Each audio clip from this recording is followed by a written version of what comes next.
Hi guys!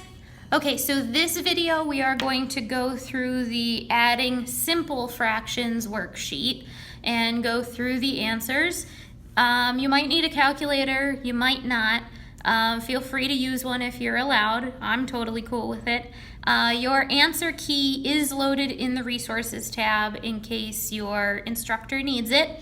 So I'm going to flip the camera around so you could actually see the worksheet. But here's going to be the problem. I have two hands, and this worksheet might slip around a little bit because one's holding the camera and one's holding the pencil. Okay, so we're doing this one because one of the first rules that we have to remember when we're adding or we're subtracting fractions is the denominator the same?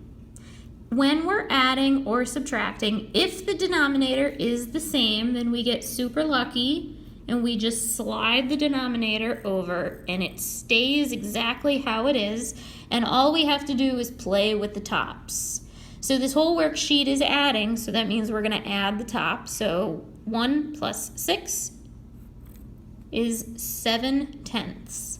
Now, unfortunately, I do have to tell you, if you're using the answer key, none of the fractions are put into lowest terms. Sorry, I'm readjusting my chair. So some of these we are going to reduce together, and it's not necessarily reflected on the answer sheet that you may have. Don't get nervous, you didn't necessarily get it wrong, but it is good practice and a really good habit to get into to always put these fractions as low as they can go. Okay, so our bottom numbers or our denominators are the same. So we're going to slide that over. 3 plus 1 is 4. The only thing that goes into 4 is 2 and 4. The only thing that goes into 9 is 3 and 9. None of those match. We're done. See, this is getting nice and quick. So the 9 slides over once again because it's the same. And if you haven't done it already, of course there's a worksheet coming where the denominators are different. 4 plus 4 is 8. We cannot reduce that anymore, so that is our final answer. If you notice, I get in the habit of circling my final answers because when you get into more advanced math, there ends up being so many numbers everywhere, it's difficult for a teacher to be able to tell what you consider your final answer. So usually they tell you to designate it either with a circle or a square or something like that, or drawing a big arrow to it.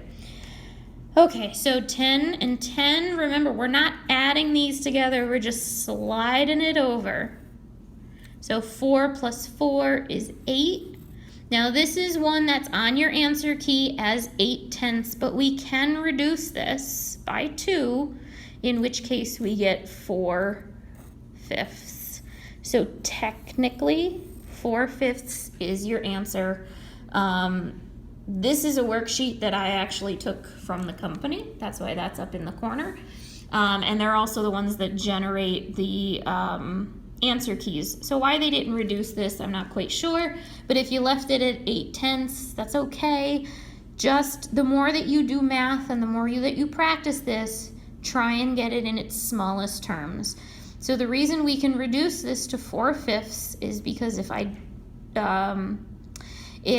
divide 8 by 2, I get 4, and if I divide 10 by 2, I get 5. So if reducing is still something that we're practicing in this lesson. So if it's something that you're not good at yet, it just takes some practice. That's all. Don't get discouraged. All right, so again, we're adding and our denominators are the same, so we're sliding the bottom number over, and then 2 plus 1 is 3. That one cannot go any lower, so that one is our answer. Okay, so we're sliding the bottom number over. 2 plus 3 is 5.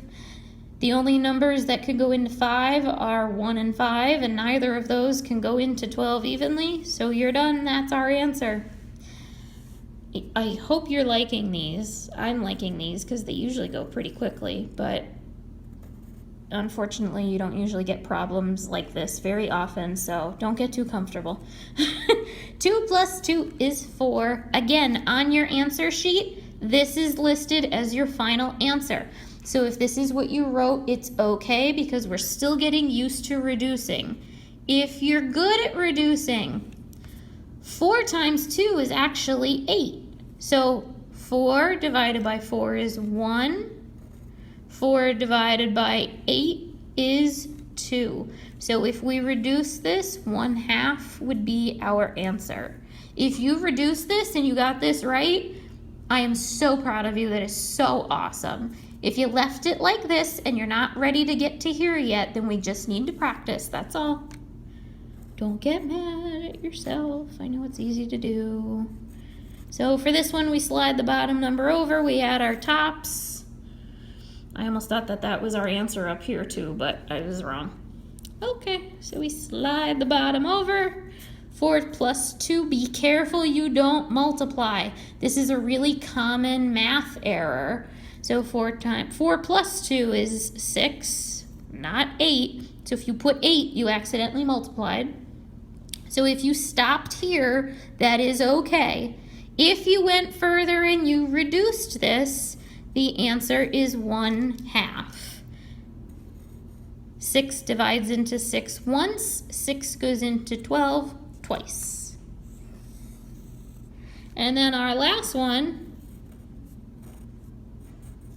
is 2/3, and my paper is sliding everywhere. All right, so that one, hopefully you didn't struggle with too much, and you, I don't want to say the word enjoyed a worksheet, because really, how many people really enjoy homework? But at least of all of the worksheets that I gave you, maybe this one wasn't as bad as some of the other ones. So I will see you in the next video. Bye!